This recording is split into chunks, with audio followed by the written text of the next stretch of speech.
One thing about it is you better know your enemy because your enemy certainly knows you. You are a citizen of the kingdom of heaven. Do not let ignorance be your downfall and cause you to give up your mansion in the kingdom.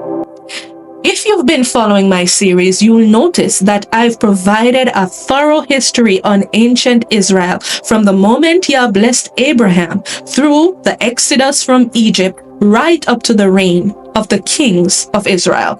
Why did I do that? Because understanding Israel isn't just about knowing history.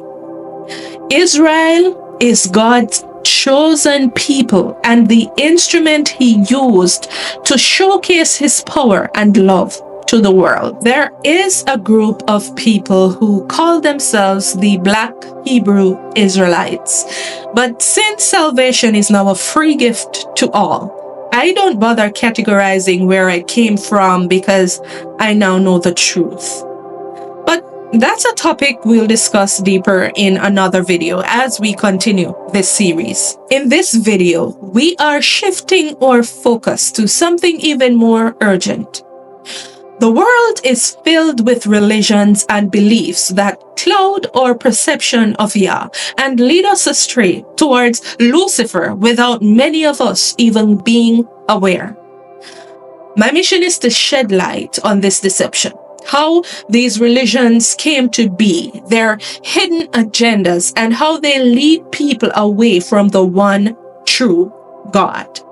So, grab your Bible and stay with me because what you're about to learn is going to change how you see the world around you. Let's talk about why it's important to understand the enemy.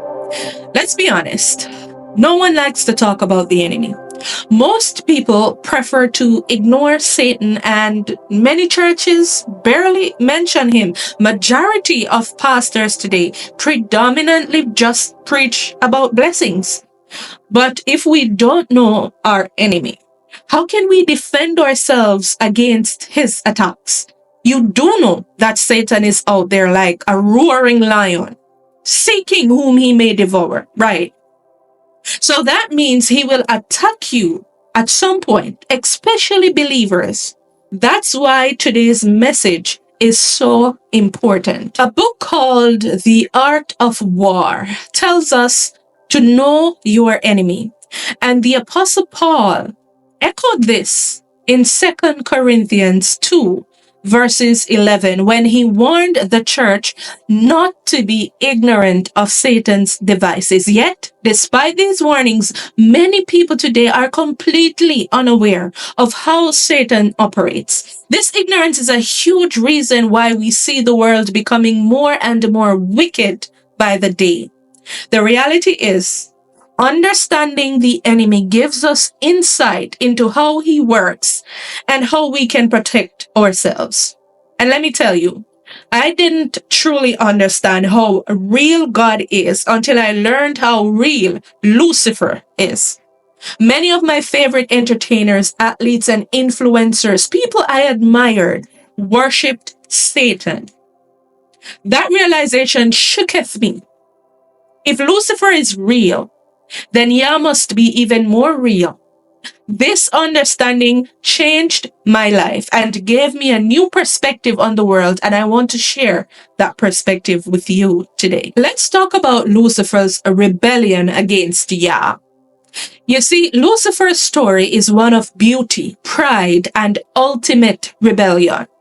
In Isaiah 14, we learn that Lucifer was once a very powerful angel created by Yah himself.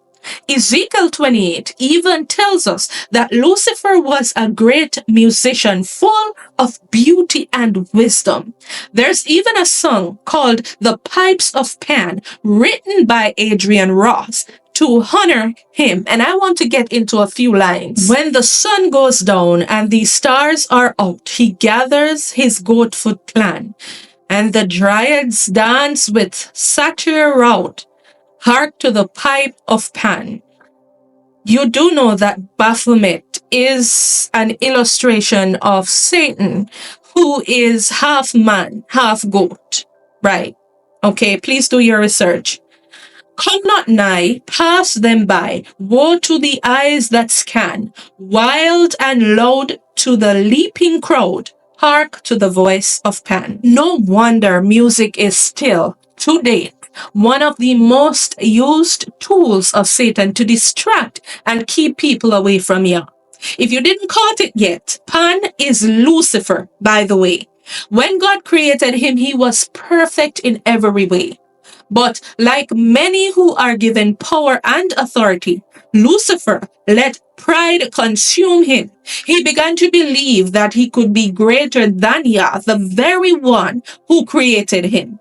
This pride led to his rebellion, and Lucifer gathered a third of the angels and tried to overthrow Yah.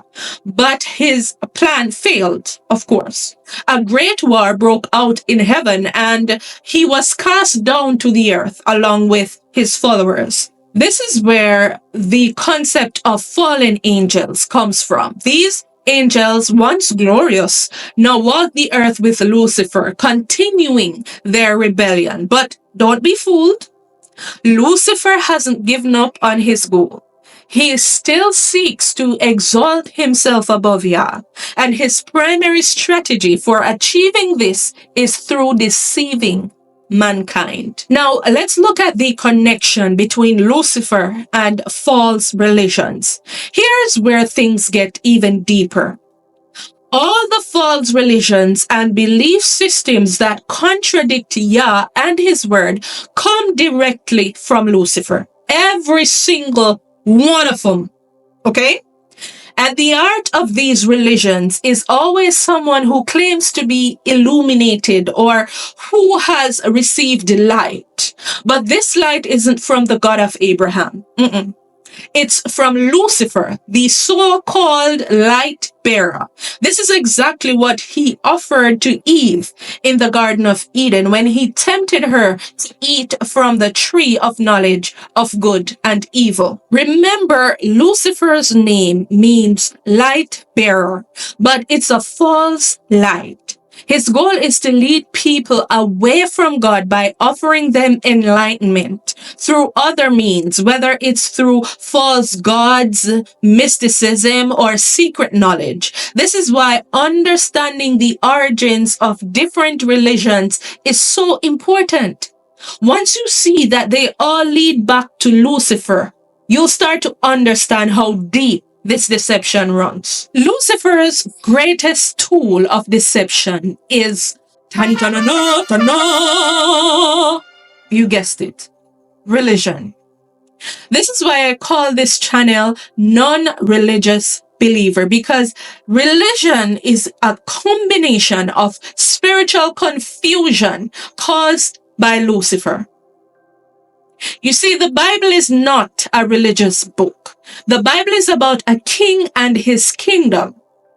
A king whose people were divided from him, and he orchestrated the ultimate plan to redeem them and by extension offer redemption to everyone who would like to be a part of the kingdom. Once you read the Bible from this perspective, it's much easier to understand. Lucifer uses religion to divide, conquer, and confuse. From the beginning, he's used the concept of many gods, which is paganism, to pull people away from the worship of Yah. This created a spiritual battlefield, and most people don't even realize they're in it. In ancient times, following another god wasn't considered a religion.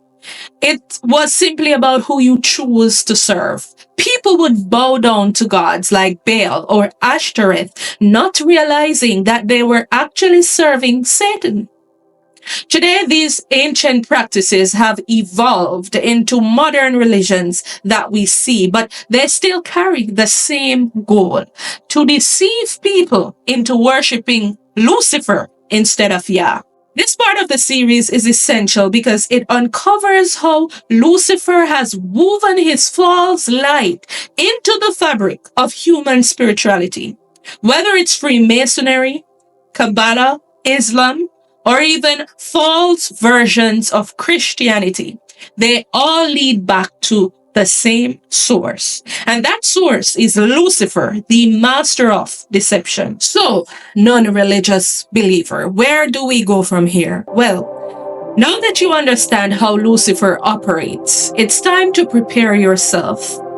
This series is designed to equip you with the knowledge and understanding you need to stand strong against the enemy's tactics.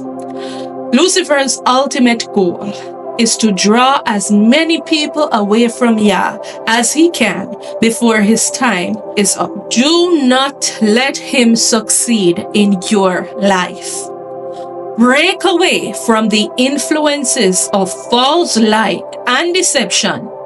Seek the truth in Yah and his word, and prepare yourself as the bride waiting for the bridegroom, Yeshua. Remember that ignoring the enemy doesn't make him go away, but understanding him gives you the tools you need to defeat him. I'm praying that this series open your eyes to the truth.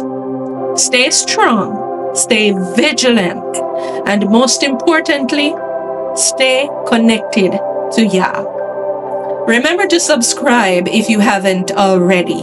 We're only getting deeper from here. If this video touched your soul in a positive way, then please give it a thumbs up so I can know, and share it with others as well. If you feel led to support this ministry, please refer to the caption below. Until next time, Air